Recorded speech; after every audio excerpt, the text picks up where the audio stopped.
Okay, I was kind of asked to talk about my favorite cars in this museum. Obviously, the two most important cars for me would be our Daytona 500 winning Fusion from 2011, and of course Jimmy Clark's Lotus over here. Those two cars are probably the most important to me just because we got a lot of history with them. I personally don't have a lot of history with the 65 Lotus, but my dad and uncles, it's kind of what put them on the map.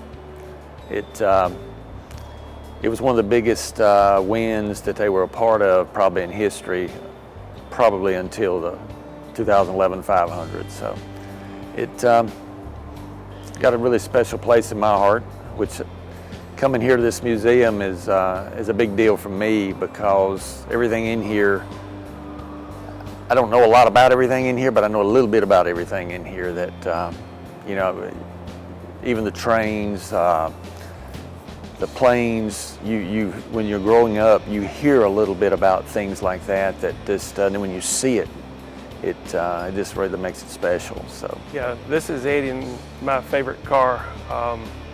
Has a lot of special memories. You know, we won Daytona 500 with it, 2011 with Trevor Bayne. You know, the car is exactly like it came out of Victory Circle, with all the confetti and all the Coca-Cola and Gatorade. You know, it looks like a mess, but that's the way we left it. Hopefully it remains that way forever. One thing coming back here for me is every time I see this car, it's just like the race has just happened again because it's still in the same condition it was when it was rolled out of Victory Lane.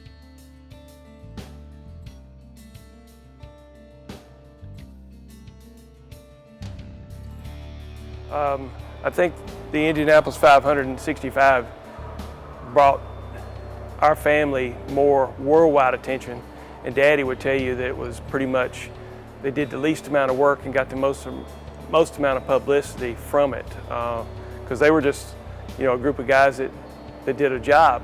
And John Cowley with Ford that spring asked them if they would go to Indy and fit a race car, and like Daddy thought he was kidding. He said, "No, I'm not." So they went up there, they just did their deal. They were like a low key, and they ended up, they won the race.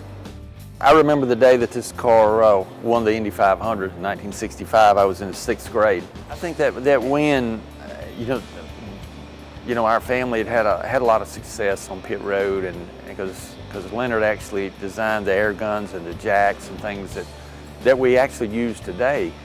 But that one event seemed like it was global because it was the Indy 500, and it was so ironic that a pit crew from, you know, the South, you know, NASCAR, that was not that well known at the time, came up there and beat those guys that had been doing it all their lives.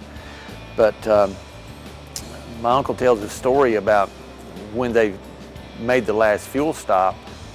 The announcer, the PA announcer, made the comment, says, "Well, that was a green crew. They'll be back in here. There's no way they got it full." Well, they did, and they went on to win the race.